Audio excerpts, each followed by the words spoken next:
The following is an encore presentation of Everything Everywhere Daily.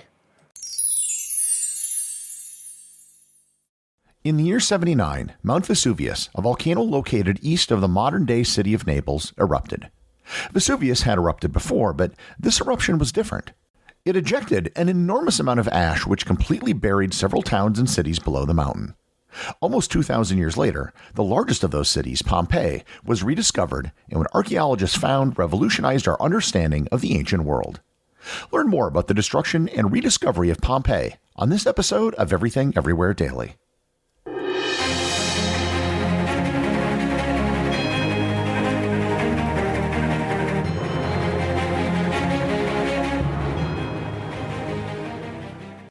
Hey everyone, this is Gary.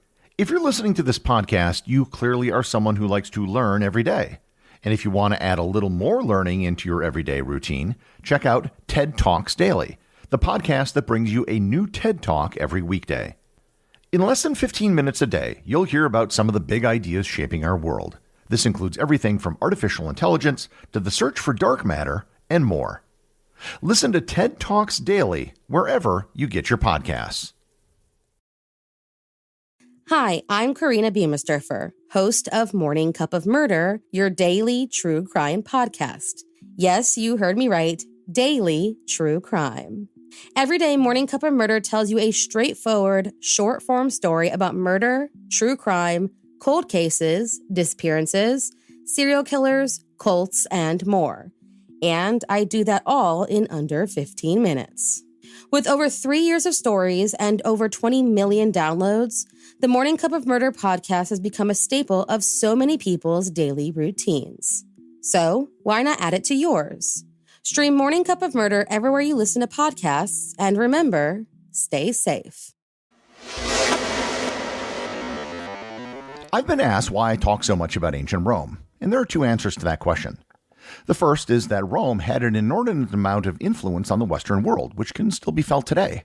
Everything from our alphabet or the months of the year all come from Rome. Perhaps more importantly, we just know a lot more about Rome than we do about other ancient cultures. The Romans tended to build in stone rather than wood, so we have more ruins. We have many texts and full books which were written by Romans, which is much more than we have from many other ancient civilizations. However, we also have something else.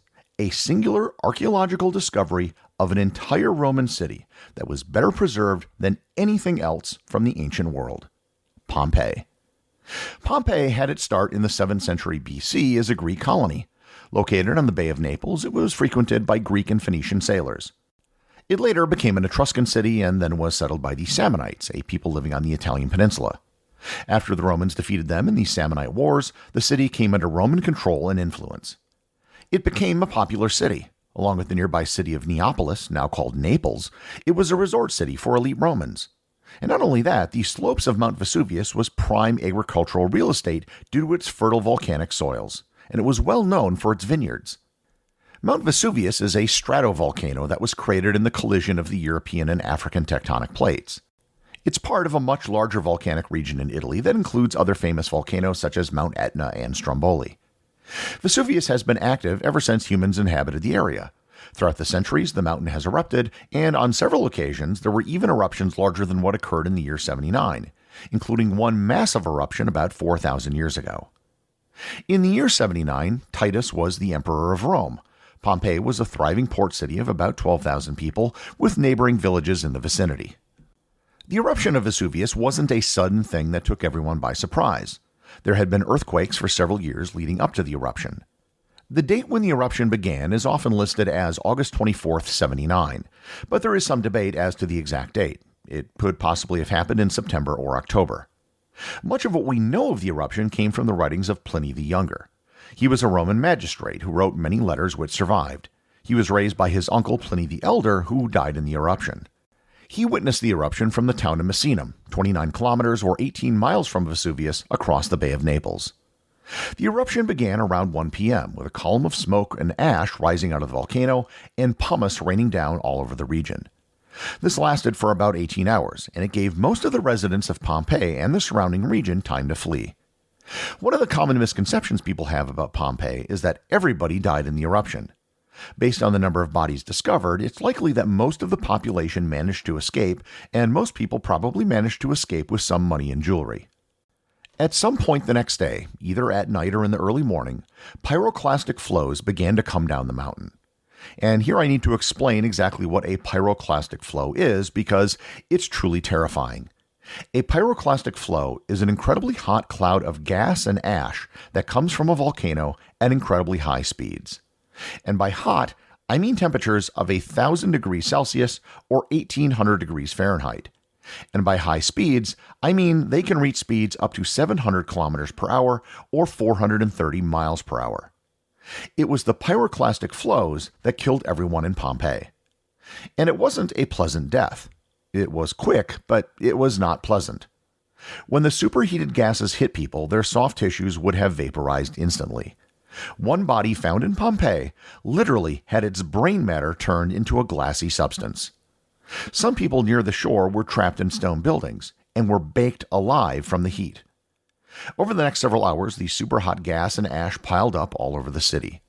When the eruption finally ended, survivors went to see what they could salvage, but they couldn't find anything other than the tops of a few buildings. The entire city was gone, having been buried by Vesuvius. It wasn't just Pompeii which disappeared. The nearby town of Herculaneum was gone, as well as all of the surrounding villas and their vineyards and fields. Pompeii wasn't forgotten. The emperor sent 2 former consuls to Pompeii to assist the survivors and devoted large sums of money to their help. He later visited the site himself. However, there were no efforts made at excavation or recovery. Some thieves dug into buildings and stole statues and other valuables, but that was it. Over the next several hundred years, there were more eruptions that buried Pompeii even deeper. Pompeii was remembered as something in history, but the exact location of the city ultimately was lost. Fast forward about 1,500 years. There were people who made limited discoveries in Pompeii. In 1592, one architect who was building an underground aqueduct discovered a building with paintings on the walls. There were other very limited excavations of single buildings in 1689 and 1693. However, the discovery which really changed everything took place in 1738. The foundations for a palace for Charles Bourbon, the King of Naples, was being built when they happened upon the ruins of the nearby town of Herculaneum. The king was very interested in the discoveries. The high quality of the finds actually gave prestige to Naples. They didn't actually know what they had found initially. They just knew it was Roman ruins. And this resulted in continued excavations for the next several decades. In 1763, the ruins were finally identified as the lost city of Pompeii. The first proper excavations were begun by the Swiss architect Karl Weber in 1749. Limited excavations continued for several decades.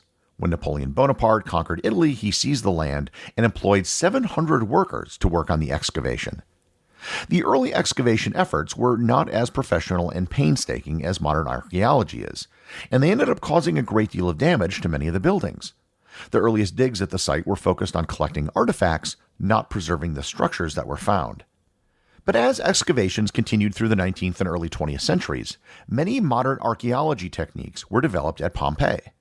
Over time, as more and more discoveries were made, Pompeii provided a glimpse into the ancient world like no other archaeological find in history. In the 19th century, the lead archaeologist Giuseppe Fiorelli made an astonishing discovery. They would periodically come across empty spaces in the ash. He eventually realized that these gaps were the spaces left by decomposed remains of people. He developed a technique whereby they would inject plaster into the spaces. By doing so, they could capture the positions that the people were in when they were overcome by hot ash and died. Another thing that was discovered were original scrolls at a private library in a villa in Herculaneum. Scrolls being written on organic matter are something from the ancient world which are almost never found. When they are, they're usually found in extremely dry environments like in Egypt or Israel. The Herculaneum scrolls were often carbonized from the heat and so brittle that if attempts were made to unroll them, they would disintegrate. Researchers have finally figured out how to read the scrolls without damaging them. By using a technique called X-ray phase contrast tomography, they are able to scan individual layers of the scroll and decipher what was written on the pages. Artwork can be found in most of the dwellings. These include paintings on the walls and mosaics on the floors. The paintings show just how colorful and decorated even some modest Roman homes were. Many of the mosaics and paintings show an incredible amount of talent. An entire amphitheater and forum has been unearthed, as have some of the city walls and all of the stone streets, which are still in pristine condition. Perhaps the biggest discoveries to come out of Pompeii have been the little things. So much of Roman history has to do with emperors, generals, or other historical figures. Pompeii showed how regular people lived their day-to-day lives. For example, in the streets you can see the wheel ruts which were used by wagons. But of even more interest are the stepping stones that periodically go across the street. The streets were often filled with water and filth at that time, so crossing the street would mean getting dirty. So there were stepping stones on each block to let you cross without getting wet. There was also a great deal of graffiti which has been found all over Pompeii. The nature of the graffiti is as varied as the people who live there. One man wrote, quote, Gaius Pumidius Dilphius was here, and left a date that corresponds to October 3rd, 78. Another was a dedication of love, which read, quote, Health to you, Victoria, and wherever you are, may you sneeze sweetly. Another is an insult that said, quote, One speaks of sheep-faced Linnaeus strutting about like a peacock and giving himself airs on the strength of his good looks. Yet another was a memorial to a friend, which read, Pyrrhus to his chum Caius, I'm sorry to hear you are dead, and so, goodbye.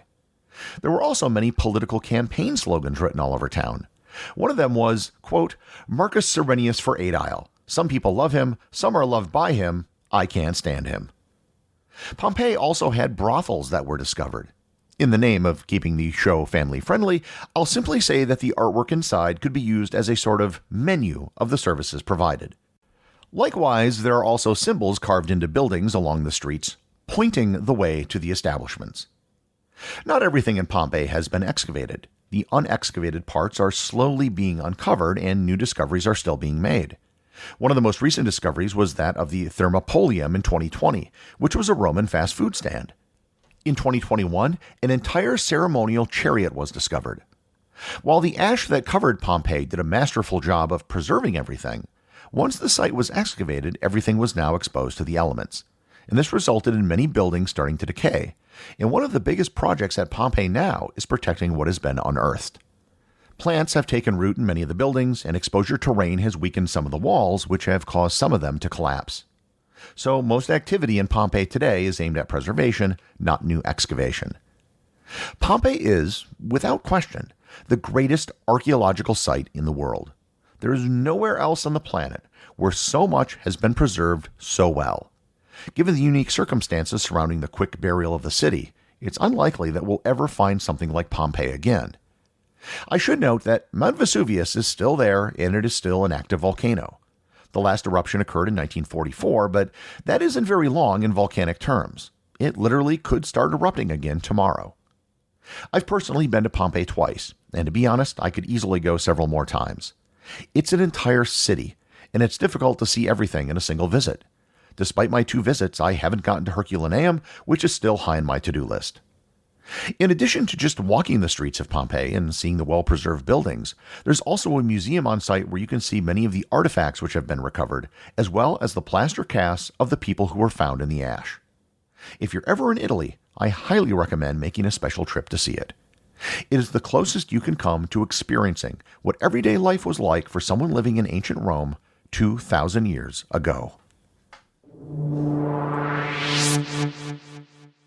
The executive producer of Everything Everywhere Daily is Charles Daniel. The associate producers are Benji Long and Cameron Keever. I want to give a big shout out to everyone who supports the show over on Patreon, including the show's producers. Your support helps me put out a show every single day.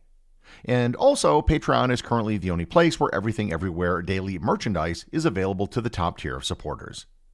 If you'd like to talk to other listeners of the show and members of the Completionist Club, you can join the Everything Everywhere Daily Facebook group or Discord server. Links to everything are in the show notes.